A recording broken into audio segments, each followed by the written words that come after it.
Okay, this is the Udder Havoc workout. It's organized in circuits, which means you will do exercises 1A, 1B, 1C in sequence, then repeat the circuit again, anywhere from 2 to 5 total circuits. All of the exercises are prescribed in repetitions, and it's unique to each exercise. However, an option you can do for this workout is do them all timed. Every exercise done for 50 seconds. Now, if an exercise is one-sided, we would do 50 seconds per side. If it's alternating, then that's fine. You do 50 seconds total. And then every workout you do, you add 5 seconds. So the first time you do the workout, 50 seconds everything. Second time, 55. Third time, 60. Fourth time, 65. All the way up to about 85 seconds a set. Now we're going to start off with the reverse lunge and press, the first exercise in the workout. Now for this one here, you're going to be holding a dumbbell up in front of the shoulder with your palm facing in, okay? Now on the side of the dumbbell, I'm going to take a big, huge step back, lunge down, step forward, press the weight all the way up and down overhead, and repeat.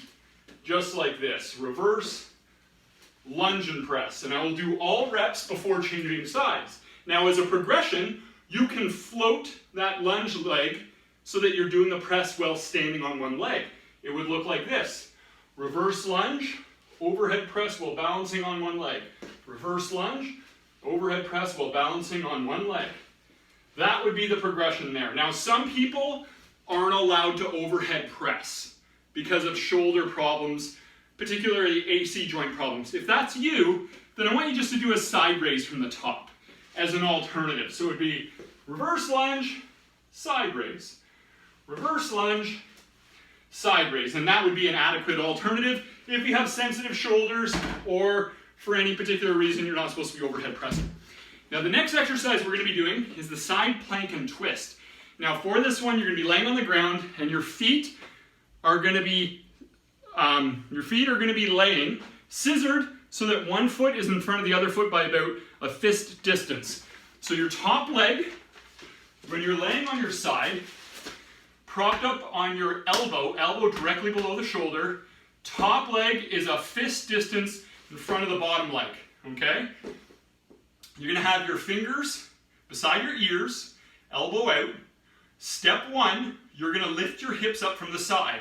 Step 2, from the top, rotate the head and shoulders to bring the elbow to the fist, untwist, lower the hips down and repeat. So remember the sequence.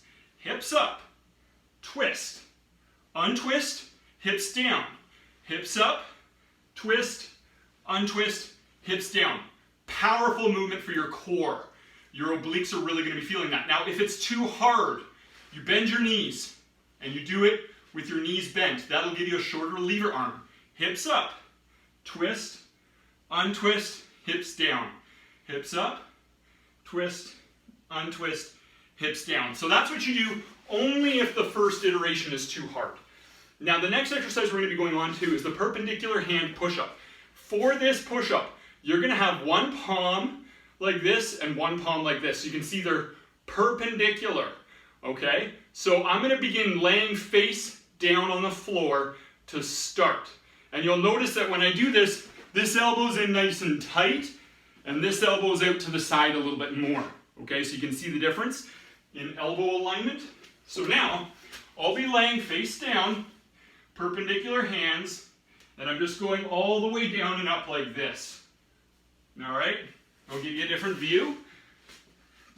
So you can see my hands are perpendicular. Always start at the bottom so you can get them into a comfortable position. Shimmy them around, and then repeat. Now, and you switch arms halfway through. Now, as a progression, you can float one leg in the air. That's going to increase rotational demands. So I'll show you this one here. I'm just going to float one leg. Okay?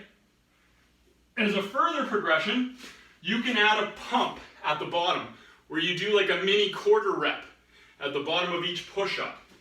So it would look like this. Pump, pump.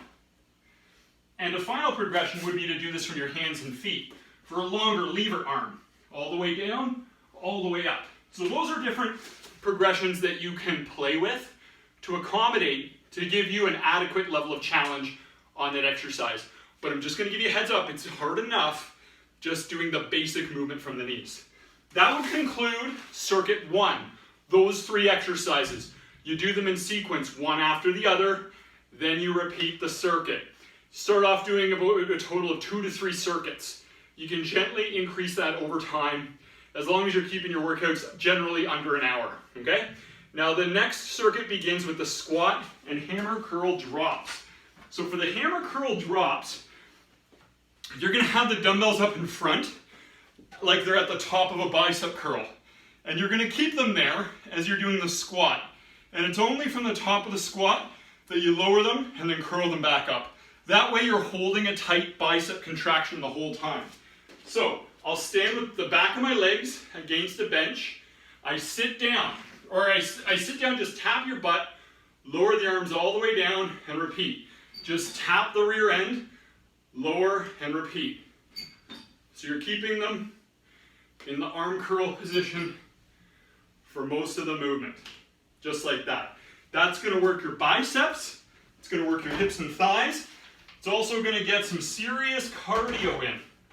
Now after that, we're gonna go on to an exercise for triceps and abs. And it's the forearm to hand plank, okay? So for the forearm to hand plank, what you're gonna do here is, you're gonna begin on your hands and feet. Keep your core very still, lower down onto one forearm, then the other forearm, then back up on the hand, back up on the other hand. Generally, you lead with one arm, and then you may switch the lead arm halfway through the set. Now you can also do this exercise from the knees if it's too hard from the feet. So just to give you a different view, you're like this, okay? Oops, sorry. You're like this, you go down into a forearm, up onto the hand. Forearm, up onto the hand. As a progression, you could do this with your feet elevated on something, like an aerobic step, a low stair, or I'll do it here with my feet elevated on the bench. So you can see my feet are elevated on the bench, down, up, down, up. A much harder progression to do that one there. Try to minimize all the swaying and shifting side to side when you do that exercise. We want to focus on keeping a rigid core as best you can.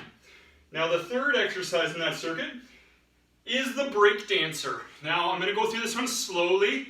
I want you to watch it. You may have to watch this one a couple times just to get the hang of it. It's a super beneficial exercise. It's going to be working just about everything, okay? So here's what you're going to be doing.